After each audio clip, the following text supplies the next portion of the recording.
A proposed new DOJ rule on firearms is requiring that homemade kits include serial numbers in a ghost guns crackdown. We're being joined right now by Stephen Gutowski of The Reload to talk about this. Stephen, so nice to see you on this Friday afternoon. You know, for those of our viewers who don't know, what is a ghost gun? Well, a ghost gun, it's a colloquial term, but it's used to refer to unserialized firearms.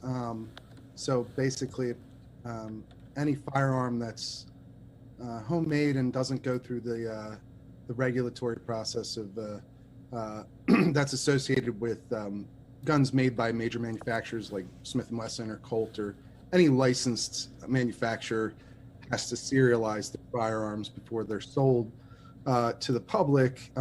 However, people can and do make their own firearms at home, and those don't require serial numbers as long as the person's not engaged in commerce with them. They're not selling them for a profit, that sort of thing. And Stephen, I was reading, before this rule is about to be put in place, how easily accessible was it for everyday Americans to kind of acquire these gun assembly kits and to make their own firearms? Is there any kind of regulation in place already that's pre-existing for that? Well, there are some regulations, or at least the ATF does already take a dim view on these sort of kits that they're going after with this new proposal, in which what's an unfinished receiver, the part that's actually regulated under the law, that you need a background check to buy from a dealer, where that part is unfinished and therefore doesn't require a serial number, but it's can be sold alongside other gun parts and the tools to finish the receiver in kits, and that doesn't require a background check or a license from the seller or manufacturer in order to sell it to the public. But obviously those also do require a significant amount of work on the buyer's part in order to actually make them into functioning firearms. And so the ATF already takes a dim view of these sort of kits that exist, and they've already rated some companies that manufacture and sell these kits under current regulations, but now essentially they want to make it easier for themselves to do that in the future. And sort of change around the definition of firearm receiver so they can broaden that out and have more authority essentially to deal with the situation. And Stephen, we heard from Attorney General Merrick Garland today. He issued a statement saying criminals and others barred from owning a gun should not be able to exploit a loophole to evade background checks and to escape detection by law enforcement. He says the proposed rule would help keep guns out of the wrong hands and make it easier for law enforcement to trace guns used to commit violent crimes while protecting law-abiding Americans. But some are arguing that this gives federal agencies like the ATF broad sweeping powers that they have not had before.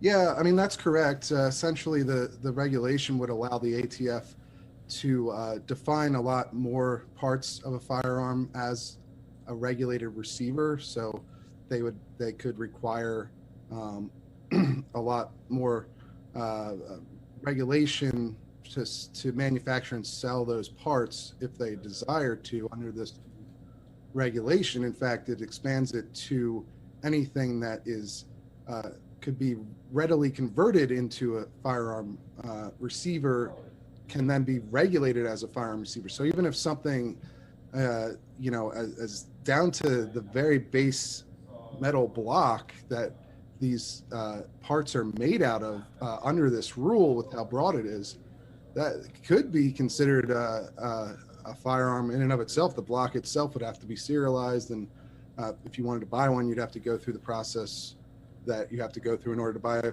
finished gun that's fully functional. So it would certainly broaden the authority of the ATF. Now, the ATF says they only want to use this new authority in order to essentially pursue the same objectives they have currently, and that this would essentially just make it easier for them, especially in the courts, to pursue these sorts of cases.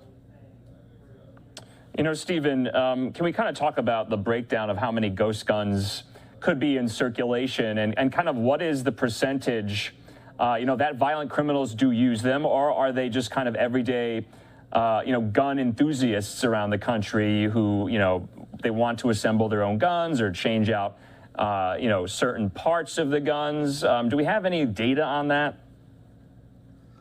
Yeah, I mean, it's not, there's not a lot of concrete data on that because obviously one of the appeals of these sorts of guns, homemade firearms, is that they're not tracked by the government, and that appeals to a lot of people on a philosophical level, even if they're not criminals, obviously.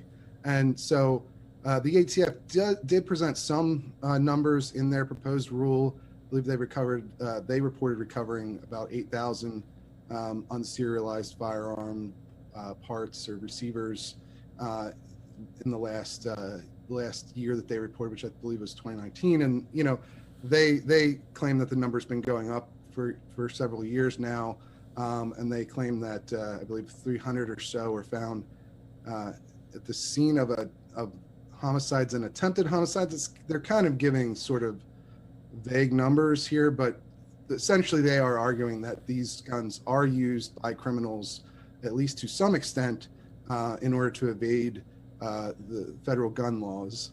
But certainly there is a community of firearm enthusiasts out there that also build guns in their spare time as a hobby or even as a political statement, about the purpose of the Second Amendment, which they believe is to, help prevent tyrannical government. And they don't want the government necessarily to track them and their ownership of firearms as a philosophical point, even though they're not criminals. So, and I would also just say that homemade guns in the United States have been legal and plentiful for really since the entire existence of the country. And Stephen, just lastly for you, there's a 90-day comment period, so the rule isn't going into effect immediately. But, in previous administrations, have they attempted to do this, or is the Biden administration kind of taking the initiative in this, first type of action of this kind? Yeah, well, this particular action is the first of its kind to try and broaden out the ATF's authority to define what a firearm is. It also goes to try and fix problems they've had recently in courts with charging people for owning AR-15 lowers, which the current definition of what a firearm is doesn't really fit what the ATF says an AR-15 lower is. So, there's also that aspect to it. They kind of have to fix this because they're running into prosecution issues with their current determinations. But certainly there have been other attempts to institute new gun control measures through regulation like this. President Trump did it with the bump stock ban. He successfully got that through the rulemaking process, despite quite a lot of opposition.